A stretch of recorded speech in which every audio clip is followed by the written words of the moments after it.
This is the new us now. I've been trying to get it right. So I haven't posted a video, and I'm sure you know by now, since March.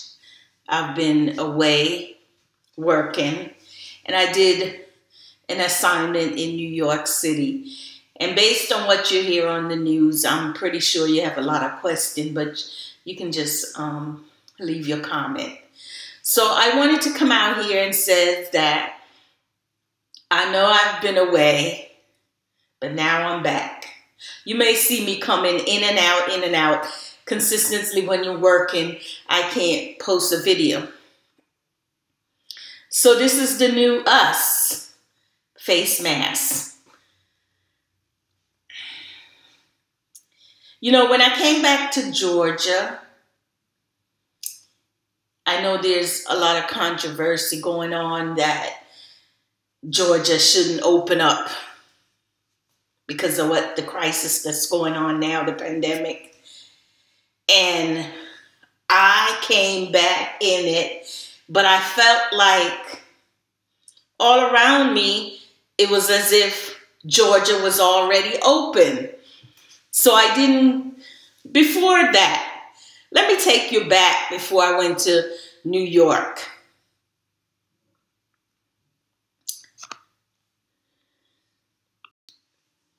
Before I went to New York, so I had a conversation with my friend. I did not know at the time that I was going to see or experience anything. And she was asking me about what do I think about the coronavirus? Because I don't know. I don't know anyone that has coronavirus. And it was just alarming to me that, sorry. So she was asking me about it. And I said, do I think it was the flu? And I said, oh, yes, it's the flu. We'll get over it. And a couple of days, I headed off to New York. And I realized that my ignorance, that it wasn't a flu, that it was more than a flu. It's just people everywhere was just really sick and sick bad. Now, I've been telling you that I am a psych nurse. And a lot of people may disown it. Why would a psych nurse go to New York and work in COVID? I have background psych and I did med surg. 32 years, I had to hit something. I even did what they call it. You may hear of select facility. That's trach vents. They have those in those kind of facility. So I've worked in that field too. I work in that setting. So I know about the vents. I know about the trachs. And a matter of fact, if you live in Philadelphia and you work in the nursing home, it's not just like any nursing home as an LPN. It was like a mini med surg, IV, blood, everything. So I have those skills. So when I got to New York, they asked us where we want to work. I said I want to work in psych and corrections. Unfortunately, neither one was available, so I was thrown into med surg. I know when to kick it in, to get in and do what I have to do. There was a lot of people, and this is my opinion. New nurses should not be in those kind of settings, but they were, and I'm sure they got some experience. They were calling for all sorts of nurses, so they got what they wanted. So before you exclude and said that psych nurse cannot do that kind of work, what I'm seeing now is, oh, they have to have ICU skills. No. If you have a background, and most of my background up north, they teach you all kind of skills. And those nursing home in Philadelphia is equivalent to a med surg floor. And you can ask any nurse in Philadelphia that. That is the truth.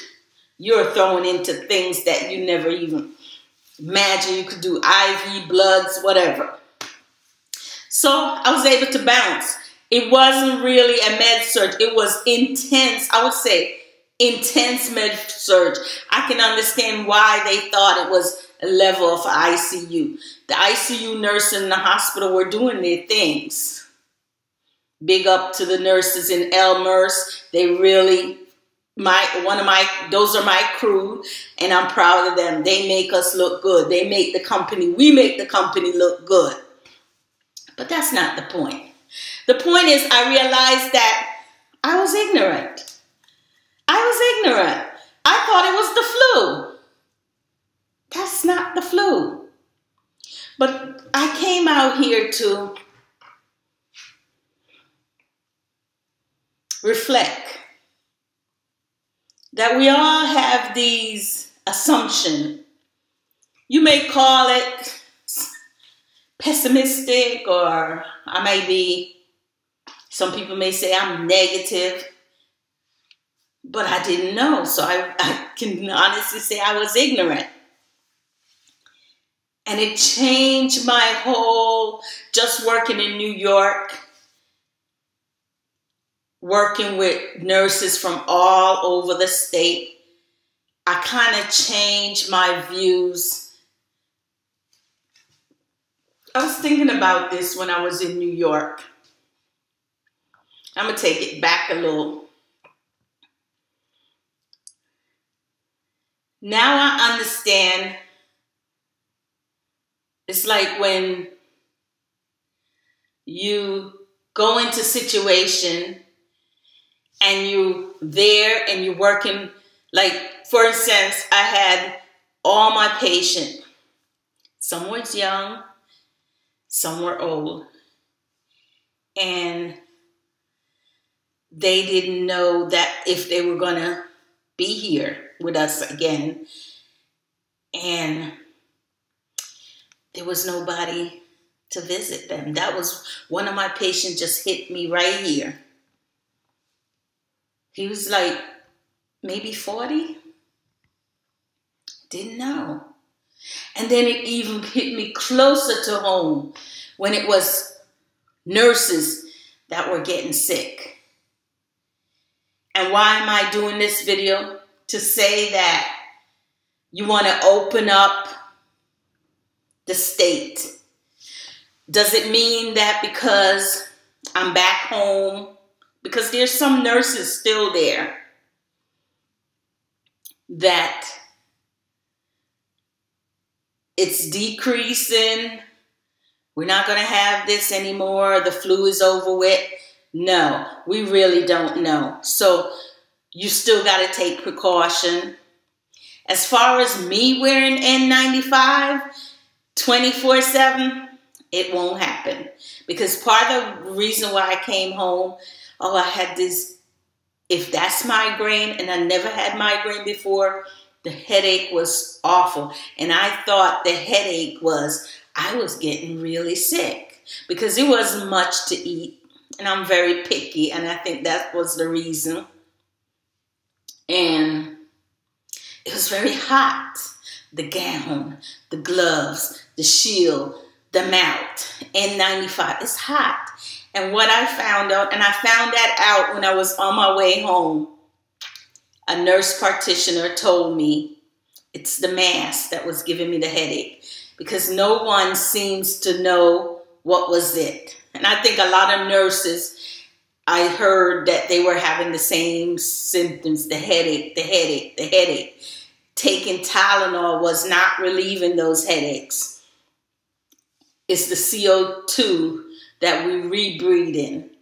I don't think the N95, if it's made by 3M, was made to wear for 12, 14 hours. That is, and I hope that in the future it doesn't affect me in the long run, because when I got back to Georgia yesterday, yesterday was the first time since I went out. I've been here maybe close to 2 weeks now. I had to rest because, you know, I self-quarantine. They say when you come from New York, you quarantine yourself. And I personally stayed in for 14 days to myself. Kids stay in the other room. To you, because at the time at this time, I don't have any family. My brother in New York was okay. Family was all around in Philadelphia, they were okay. And so when I got this headache, I said I had to go home. I could have stayed in New York now longer, but the headache I had to take care of that. And I was just thinking about family, support, and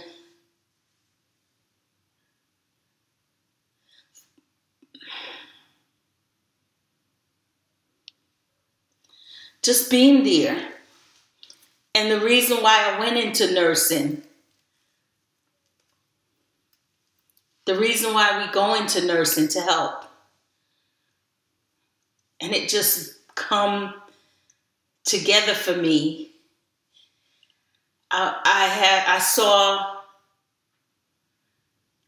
have a different perspective about the nursing field after my experience in New York City. I don't feel that, social distance, 6 feet. 6 feet is, to me, is even closer. When I'm in the airport, I'm way more than 6 feet. And then you have people want to come closer to you, and now you have to tell them back up. I don't think Georgia is ready. But then again, I went to the supermarket and not everybody had masks. They didn't care. It was the lady, she was in the other aisle. I'm glad I was in the other aisle, and she was just coughing, coughing, coughing. And I had to look at her. She looked at me.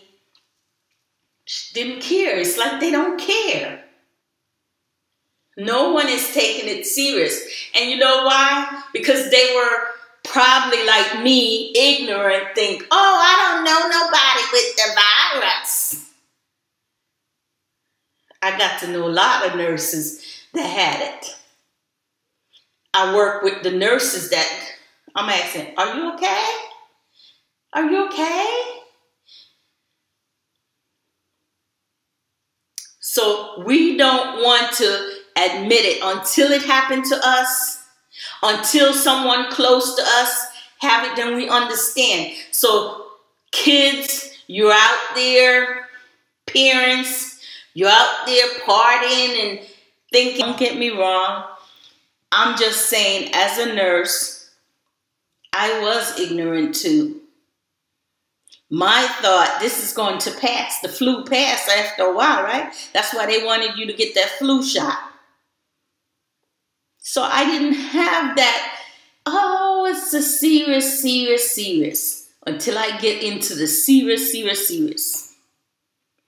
And all the skills I had as an LPN when I was in Philadelphia nursing home working, when I was at Care Pavilion working, when I was at Temple University working, all those skills, LPN, RN, just came out. And when I think that I should have help and there was no help, I had to do what I had to do and juggle and stand firm. There were some nurses, they break. They left early. They left before it started. So what I'm trying to say is, don't assume, don't judge. Just go and see for yourself. And I don't know how many nurses you met or on the job that are in that situation. And let me talk about trying to, yeah, you heard the story about the PPE, us, whatever, not having it. Before I even went to New York, I was trying to get my own. And to this day, I haven't gotten one. I'm trying to get my money back right now. And the other day, before I came in, I just wanted a thermometer. I have several thermometers at home here, but I wanted the other ones, you know, the ones like the updated one. And now I find out I can't get it. So I had to get my money back for that. We don't have Lysol. So this is inconvenient a lot of people.